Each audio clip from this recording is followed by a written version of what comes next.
Mudah-mudahan seluruh amal ibadah kita selama 6 hari ini insyaallah diterima oleh Allah Subhanahu wa taala. Amin. Sebab jamaah sekalian, Nabi Muhammad itu pernah bersabda, ada orang puasa tapi tidak diterima puasanya. Dia cuma dapat lapar, cuma dapat haus. Nabi Muhammad sampai menyampaikan seperti itu. Karena kenapa Bapak Ibu sekalian? Jadi orang yang puasa tidak diterima puasanya karena tadi mulutnya tidak berpuasa, pikiran negatif sama orang, mulutnya selalu bicara tidak benar, tidak bagus sama orang, masih menggibah orang, masih memfitnah orang, masih berdusta. Jadi ini orang-orang yang puasanya tidak diterima oleh Allah. Jadi hadirin sekalian yang sangat saya hormati, Nabi Muhammad sampai mengancam seperti itu. Kita juga pernah mendengar tuh kisah, ada perempuan dia muntah, yang dimuntahkan itu darah sama cacing sama serangga-serangga, itu muntah dia. Jadi Nabi Muhammad bilang, ibu memang puasa, tapi ibu PHT itu memang masih kotor, ya, masih suka ada perasaan-perasaan tidak bagus sama orang. Jadi yang ibu muntahkan tadi itu adalah hal-hal yang tidak bagus tadi, dikeluarkan. Maka hadirin sekalian yang sangat saya hormati, mari kita betul-betul jaga di bulan puasa ini, terutama tutur kata kita, sikap kita. Kalau boleh kita ini harus memiliki sifat yang baik di bulan puasa ini. Karena di bulan puasa ini mengajarkan kita ini harus memiliki sifat seperti Tuhan, seperti malaikat gitu loh Bu. Jadi tutur kata kita, raut wajah kita itu harus menyejukkan orang.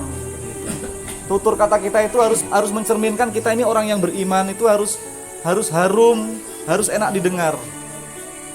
Ya, karena Allah itu seperti itu. Allah itu Maha Pengasih lagi Maha Penyayang. Allah Maha Pemaaf. Ini mengajarkan kepada kita. Allah tidak makan tapi Allah memberikan makan untuk orang. Maka puasa ini mendidik kita betul-betul agar kita menjadi orang yang bertakwa. Nah, orang yang bertakwa ini ada dua. Dia hablum minanasnya baik, hablum minallahnya baik. Begitu. Jadi harus seimbang jamaah sekalian. Orang yang bertakwa itu harus seimbang. Tidak boleh hablum minallah saja yang baik, hablum minanasnya tidak baik. Misalnya orang ini rajin ke musola, baik, tiap hari ke masjid, tapi kok dengan tetangga kok tidak bagus, gitu. Suka sinis sama orang, suka cemberut, pokoknya tidak baik dengan tetangganya itu. Maka dia tidak sempurna imannya. Ataupun sebaliknya ada orang yang hablum minanasnya baik, tapi hablum minallahnya tidak baik, tidak akan selamat juga, begitu. Orang dia sosialnya bagus sama orang, tapi jarang beribadah, itu juga tidak seimbang.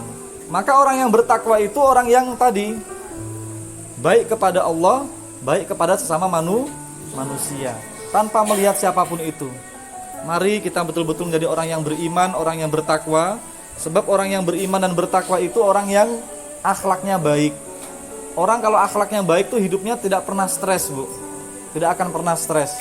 Jadi itu kalau kita lihat di berita-berita, ada orang yang tega memukul istrinya, ada orang yang tega membunuh, tega memutilasi orang. Itu orang-orang yang iman akhlaknya tidak baik.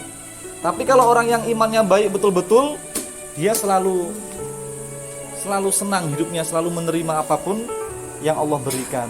Maka hadirin sekalian, mudah-mudahan kita semua ini betul-betul dididik di bulan puasa ini. Mari kita menjadi orang yang betul-betul baik, menjadi orang yang betul-betul mencerminkan tutur kata kita, semua perbuatan kita tunjukkan bahwa kita orang yang beriman. Selanjutnya ada firman Allah di surat Al-Waqiah. Boleh diikuti Bu dengan Bapak-bapak. Was-sabiqunas sabiqun. Was-sabiqunas sabiqun. Itu artinya yang pertama dialah yang pertama. Yang pertama dialah yang pertama.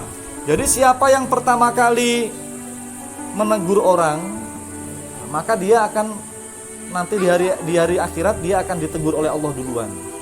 Siapakah yang memberikan maaf pertama kali, maka Allah akan memberikan dia maaf yang pertama kali. Siapa yang datang ke masjid pertama kali, berarti dia yang paling pertama nanti bisa masuk surga. Jadi kuncinya tadi, yang pertama dialah yang pertama. Jadi kalau misalnya Bapak Ibu di rumah sama istri tidak ngobrol beberapa hari, yang pertama kali ngajak ngobrol, berarti dia yang pertama kali nanti Allah berikan ampunan. Begitu. Jadi usahakan kita jadi orang yang pertama. Jadi orang yang pertama. Ya, yang pertama kali bangun pagi kemudian memberikan sedekah, berarti dia yang pertama kali nanti mendapatkan rahmat dari Allah. Pokoknya jadilah orang yang pertama. Jangan sebaliknya, jangan jadi orang yang kebalikannya, melakukan keburukan yang pertama. Ini dia akan mendapatkan keburukan juga. Maka hadirin sekalian yang sangat saya hormati, insya Allah masih ada sekitar 23 hari lagi kita melaksanakan puasa ini. Mari kita sungguh-sungguh. Jangan sibukkan diri kita di bulan puasa ini cuma sibuk memikirkan makanan atau memikirkan kue, memikirkan baju, sehingga kita sampai lupa beribadah. Jangan sampai kita nanti merugi. Ada orang-orang yang dia sibuk jualan kue, sibuk dia ini memikirkan makanan sampai dia tidak mau ke masjid, sampai dia tidak sholat. Padahal ini yang wajib itu kita melaksanakan sholat. Kalau untuk mencari rezeki itu insya Allah boleh di tempat lain. Jadi di bulan puasa ini mari kita kesampingkan dulu yang hal-hal duniawi. Kita betul-betul banyak berdoa, banyak beristighfar, berzikir. Kalau ada kesempatan iktikaf kita merenung mengenai dosa-dosa kita. Kemudian banyak-banyak kita mendoakan orang tua kita, almarhumah keluarga kita. Sebab orang tua kita saat ini tidak bisa berbuat apa-apa. Mereka sudah tidak bisa berbuat apa-apa lagi. Mereka cuma mengharapkan doa kita. Nah, doa di bulan puasa ini sangat mustajab. Terus banyak berdoa, banyak sedekah. Kemudian mari kita sekali lagi saya selalu ingatkan, kita harus memiliki hati yang baik, hati yang bersih. Sebab orang yang hatinya belum bersih tidak berhak dia mendapatkan Idul Fitri, Bu. Jadi nanti insya Allah kalau Lailatul Qadar malam ke-27 atau malam yang ganjil, itu yang dapat Lailatul Qadar cuma orang-orang yang hatinya bersih. Ibarat itu loh, Bu, jendela rumah. Jadi Lailatul Qadar ini seperti sinar matahari. Sinar matahari itu tidak akan masuk ke rumah kita kalau jendela kita belum buka itu kelambunya itu. Atau mungkin kaca rumah kita ini kotor, jorok, tidak bisa masuk itu matahari. Begitupun Lailatul Qadar tidak akan bisa masuk dalam diri kita kalau di hati ini masih menyimpan penyakit-penyakit hati. Begitupun Idul Fitri juga begitu. Kita tidak bisa mendapatkan Idul Fitri kalau kita belum bisa memaafkan orang. Kalau kita masih menyimpan dendam sama orang, iri dengki sama orang, jangan.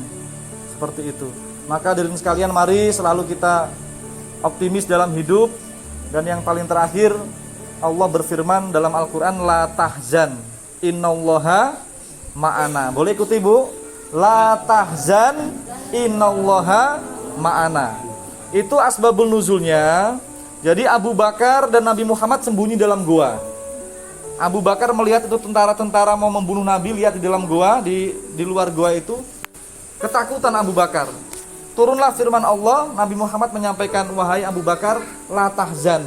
Dalam hidup jangan pernah bersedih, jangan pernah takut dalam hidup. Ada Allah selalu menolong kita. Sehingga Nabi Muhammad hijrah itu sampai di Madinah selamat. Kalau boleh ini dihafal, kalau perlu ditulis di dalam rumah. Kalau dalam keadaan tertentu kita dapat masalah, sampaikan istriku, suamiku, la tahzan, innallaha ma'ana. Jangan bersedih, jangan takut, jangan putus asa. Allah pasti menolong kita. Begitu. Jadi selalu optimis, Bu. Sebab apa saya sampaikan? Ternyata di Indonesia ini tingkat orang yang stres, banyak orang yang gila itu gara-gara tadi tidak pernah menerima, ya. Terlalu takut, terlalu bersedih. Ada satu keluarga bunuh diri, ada orang yang lompat dari itu karena tadi stres. Tapi kita orang yang beriman tadi, jangan bersedih, ada Allah yang menolong kita. Jangan pernah takut, Allah tidak akan pernah meninggalkan kita. Seperti itu. Jadi selalu optimis, jangan pernah bersedih. Seperti itu, Pak, ya. Mudah-mudahan ini sebagai makanan rohani kita. Sekali lagi mari kita menjaga kebersamaan, terutama di jamaah musholah Al-Hijrah ini.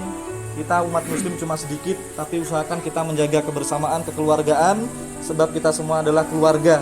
Nabi Muhammad bilang kalau keluarga itu seperti satu tubuh, satu sakit semua merasakan sakit. Mari menjaga silaturahmi, kita hati-hati dalam menjaga pembicaraan. Ketika bicara jangan sampai menyinggung perasaan orang lain. Seperti itu, demikian. Wassalamualaikum warahmatullahi wabarakatuh. Waalaikumsalam warahmatullahi wabarakatuh.